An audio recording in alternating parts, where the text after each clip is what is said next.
आज के case studies के इस लेक्चर में बात होगी डाइवोर्स की। डाइवोर्स का ऐसा कौन सा तरीका अपनाएं कि जिसमें हमें डिवोर्स भी मिल जाए और एलिमनी भी ना देना पड़े, केस लड़ने का खर्चा भी ना देना पड़े और मेंटेनेंस भी ना देना पड़े और जल्दी फटाफट हमें डिवोर्स मिल जाए।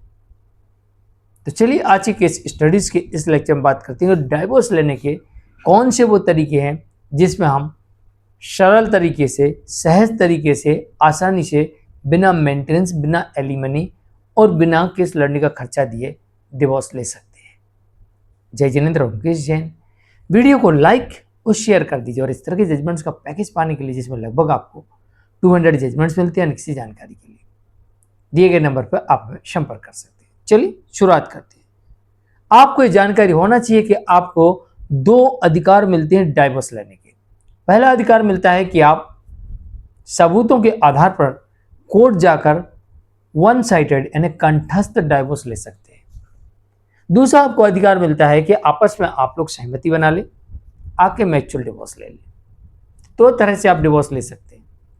अब पहले आप डिवोर्स लेते हैं तो आपको कोर्ट में यह साबित करना पड़ेगा कि आपकी पत्नी गलत है, जैसे कि अडल्ट्री में है, दूसरी शादी कर ली है, आपके साथ मारपीट करती है, आपका अपमान करती है, धर्म परिवर्तन कर लिया है, या फिर संन्यास धारण कर लिया है, या फिर उसने इतनी क्रूरल्टी की है कि अब आप उसके साथ नहीं रह सकते, या आपका पैसा बर्बाद कर रही है, या फिर किसी प्रकार से आप पे दबाव बनाती है, या सुसाइड करने की धमकी देती है, या प्रयत्न करती है, या आपको आशंका हो गई है कि अब वो आपके साथ कोई अप्रिय घटना कारित कर सकती है, तो आप वन साइडेड डिवोर्स के लिए जा सकते हैं। लेकिन ध्यान रहे, इसके लिए आपके पास में ठोस एविडेंस होना चाहिए और आपको अलग रहते रहते 2 साल का समय होना चाहिए जिसमें आपने वाइफ के साथ फिजिकल रिलेशन ना बनाए हो।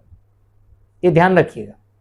सिर्फ बात करने से और हाथ मिला लेने से ये नहीं माना जाता कि आप साथ में रहे। जब तक आप फिजिकल रिलेशन नहीं बना लेते हैं तब तक साथ रहना कोर्ट नहीं मानती है। इवन कि जिन केसेस में सुहागरात नहीं होती है, शादी के बाद फिजिकल रिलेशन बने ही नहीं, तो ऐसी शादी पूर्ण शादी भी कोर्ट नहीं मानती है। दूसरी डिवोर्स होती है आपसी सहमति, म्यूचुअल डिवोर्स। ये दोनों पक्षकार आपसी सहमति बना लेते हैं और डिवोर्स ले लेते हैं। तो जहां पर वन साइडेड में अगर पति पत्नी को गलत साबित कर देता है तो वहां पर गलत से मतलब यही है कि वो अडल्ट्री में है, या उसने रीमैरिज कर ली है, या फिर वो क्रूरल्टी करती थी, या धर्म परिवर्तन कर लिया है, या संन्यास धारण कर लिया है, या पति को शंका है। तो ऐसा साबित होने पर पति मेंटेनेंस और एलिमनी से बच सकता है और उसे डिवोर्स मिल सकता है।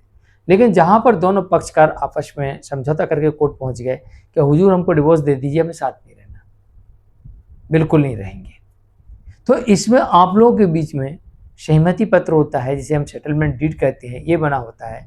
इसमें जो भी कंडीशंस लिखी जाएंगी और जिस आधार पर आपका डिवोर्स होगा उस आधार पर आपको डिवोर्स यहाँ पर मिल जाता है।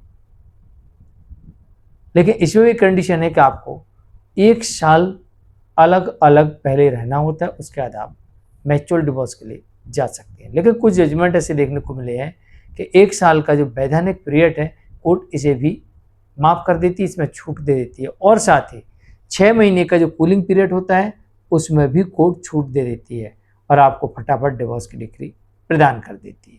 मैं मुकेश जैन, आज के लिए इतना ही। नमस्कार।